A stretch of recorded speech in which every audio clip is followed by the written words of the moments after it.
जय महादेव। 29 तारीख को जो विश्व हिंदू परिषद के द्वारा राजसमंद बंद का ऐलान किया गया था वो सफल रहा। इसकी सफलता के लिए मैं समस्त हिंदू समाज का आभार और अभिनंदन व्यक्त करता हूँ। ये कोई व्यक्तिगत कार्य नहीं था, कोई राजनीतिक कार्य नहीं था। ये पूर्ण रूप से एक समाज का आक्रोश था। जो पिछले कुछ महीनों में जो राजसमंद में जिहादी गतिविधियाँ बढ़ी है उससे पूरा हिंदू समाज त्रस्त था। और जो उदयपुर में कन्हैया लाल जी का जो जिस प्रकार से उनकी निर्मम और तालिबानी तरीके से जो हत्या की गई थी उससे जो आहत हुआ है हिंदू, हर एक हिंदू के मन में जो पीड़ा हुई है उस उस पीड़ा का प्रदर्शन थी ये रैली। हजारों की संख्या में हिंदू समाज एकत्रित हुआ और इस प्रकार एक साथ होने पर पूरा प्रशासन चौकन्ना हो गया कि हिंदू जाग चुका है। हम फंवारा चौक तक हिंदू समाज को जोड़ते हुए कलेक्टर ऑफिस पहुंचना चाहते थे और कलेक्टर साहब को ज्ञापन देना चाहते थे, परंतु यह संभव नहीं हो पाया। हमारा उपद्रव मचाने का और किसी भी प्रकार से सौहार्द बिगाड़ने की हमारी कोई मंशा नहीं थी। हम सिर्फ सबको एकजुट करके और ऑफिस जाना चाहते थे और डीएम साहब को ये बताना चाहते थे कि ये जो घटनाक्रम हुआ है वो एक बड़ा ही निंदनीय, घृणित और हिंदू की आत्मा को झकझोर देने वाला था। समाज की सहनशीलता की जो परीक्षा ली जा रही है वो अपनी चरम सीमा पर है और यही कारण रहा कि 2 घंटे तक प्रशासन को मशक्कत करनी पड़ी युवकों को समझाने की।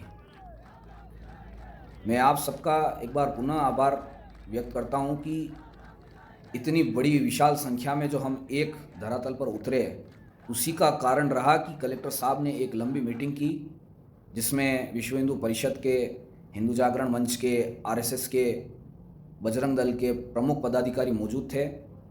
उस मीटिंग के अंदर कलेक्टर साहब के सामने विषय रखे गए कि पिछले 6 महीनों में जो राजसमंद जिले में लव जिहाद, मारपीट, जिहादी तत्वों द्वारा रंगदारी, हिंदू समाज की लड़कियों को प्रताड़ित करना, छेड़खानी करना, अवैध कसाई खाने, ये जो सारे मुद्दे थे इन सभी पर गहन विचार किया गया।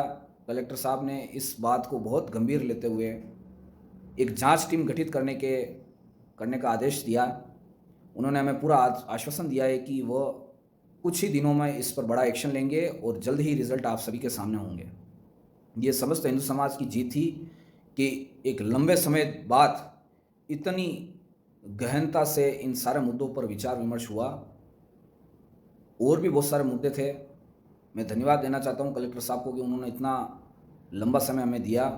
इतने बड़े मैटर के बावजूद वो बहुत बिजी थे लेकिन फिर भी उन्होंने हमारी बात को सुना। ये आप सभी के संगठन और संगठित होने के कारण हो सका।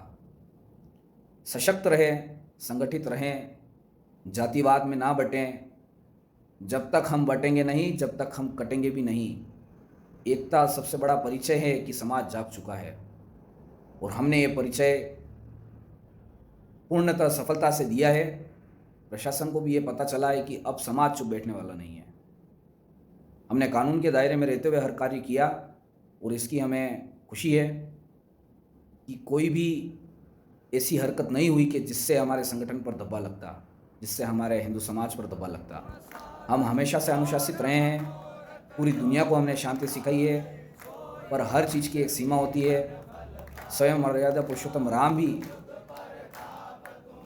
एक समय पर उनका क्रोध उबल चुका था और उन्होंने समुद्र की तरफ तीर धनुष तान कर यह कहा कि तुझे पूरा सुखा दूंगा।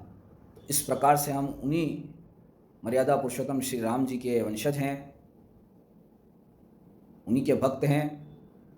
और मैं ये समझता हूँ कि यदि प्रशासन पूर्ण तत्परता से कार्य करते हुए इन सारे मुद्दों पर यदि कार्य करेगा तो निश्चित रूप से समाज को आगे आकर ऐसी कोई हरकत करने की वजह नहीं मिलेगी कि जिससे व्यवस्था बिगड़े। धन्यवाद। सिया राम।